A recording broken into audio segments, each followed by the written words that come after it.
in the things of God. Come on now. So what we have to make sure of this year is that if we're trying to go anywhere in God, we have to have people connected to us that thinks like we think. People who understand that there's really more to me than where I am at now.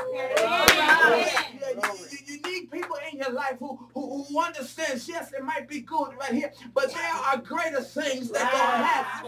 Now they told him, they're referring to Moses, we came unto the land which you did send us. Yes, and surely it does flow with milk and honey. Yes. Now that verse right there, everybody is in agreement.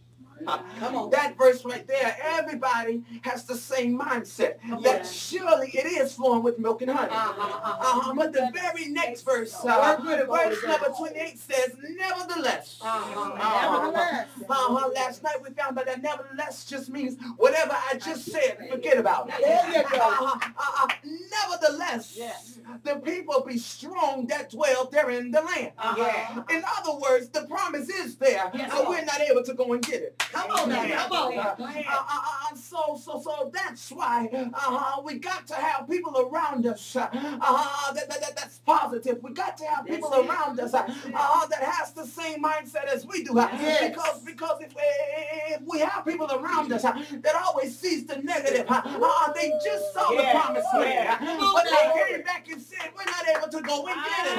So you got to have people in your life that see the glass half full and half empty. You got to have people in your life that says, I see what it looks like, but you can make it. Come on. You need people in your life that says, yes, it's hard, and yes, this right here is kind of tough, but I do believe that you're able to make it. That's right. No. Let me say this to you. You don't need nobody in your life that's going to always tell you something positive. Come on. Yes, because if you're doing wrong, if you're sinning, if you're not living the lifestyle that you're supposed to be living, you need somebody, a true friend, that will be there and tell you right is right and wrong is wrong. That's the type of people you need in your life this year. Yes. You need those type of people in your life. Really was not God. You got to be very careful who you allow to speak into your life.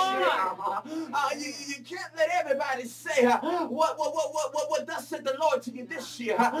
You got to this year try the Spirit by the Spirit. You can't eat everything this year. You can't sit up under everybody's table this year.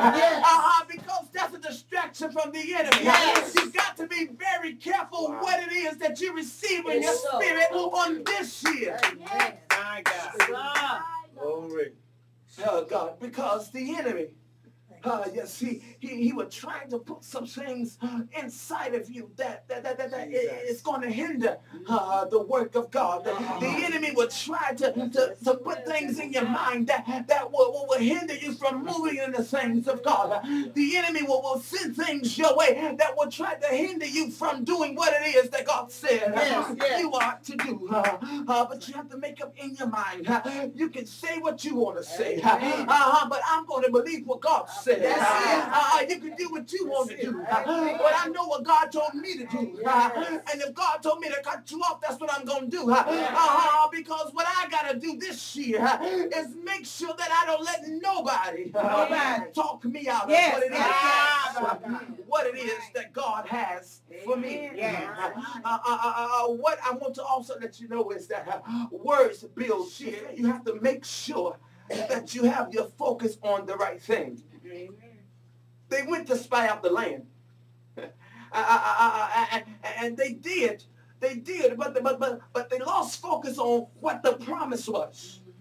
They got sidetracked because they saw giants and they saw everything else in the land, so they lost focus on what it was that God said they was going to have. Because they began to worry about everything else that was around them. They began to worry about what it was that they saw. versus what it is that God said. Yes, how you view your enemy is how you view yourself. Because Caleb and all the other men that went with him, they went to the same place. But Caleb said, we're able to overcome it. And the other men said, we are not able to do this, Caleb, because they are stronger than we are. What I want to let you know, my brothers and my sisters, is how you view your enemy and how you view your situation. It's how you view yourself. The others said, we are not able to fight them. We are not able to go and possess the land. For they are stronger than we are. Let me tell you something, my brothers and my sisters. You got to believe in yourself this year. You got to realize who you are. You got to realize what's on the inside of you. What you have to understand is, if you don't recognize what's in you, ain't nobody else going to recognize what's in you. So you have to know who you are. We are in our own sight as grasshoppers. I told you it's how you feel yourself. We are in our own sight as grasshoppers. So we are in their sight. I told you the way you view your enemy is how you view yourself. They just said it.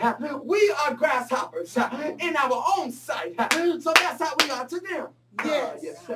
Well, since God put grasshoppers in the book, I took it upon myself to look up a grasshopper. Ma, I believe the papers are on the seat. I don't have enough for everybody. But if you do pass the papers around and everybody can see the grasshopper, you would see on the picture of the grasshopper that the grasshopper has wings. Amen. Come on. The grasshopper has wings. If you look at the picture, it's a diagram of the grasshopper, and you'll see the long jumping legs, and you'll see the short walking legs, but you also see these big old wings on his back. The way the grasshopper gets around is he allow his feet to get on the ground, so he can get a good jump. Come on now, come on. And he goes from place to place by hopping around. That's the word grasshopper.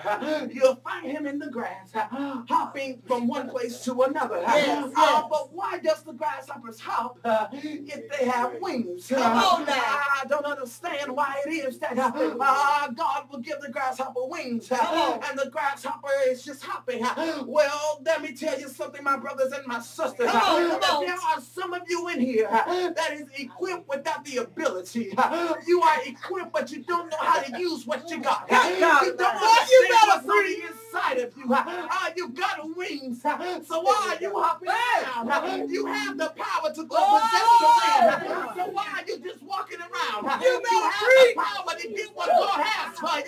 So why are you just walking? Oh, God. You are equipped to defeat your enemies. You are equipped to go possess the land. You are equipped. You got what it takes. Oh, God. You're equipped. But you have not yet tapped into how it is to work your prayer life. You're equipped, but you have yet to tap into how to work your word life with a whole lot of power. You're equipped with a whole lot of ability. But you lacked. You lack the ability to recognize who you are. It's so very powerful this year that you realize who you are. Mama could tell you all day long. The preacher could prophesy to you all day long. That's it. But until you recognize who you are,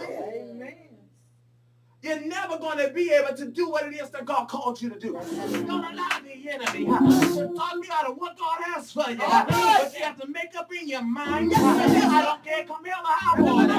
I'm going to stand on what it is that God said I can have. I'm going to stand on what it is that God said was mine. I'm going to stand on what it is that God said I can go get. Is there anybody in here on tonight who can put your hands together, open up your mouth, and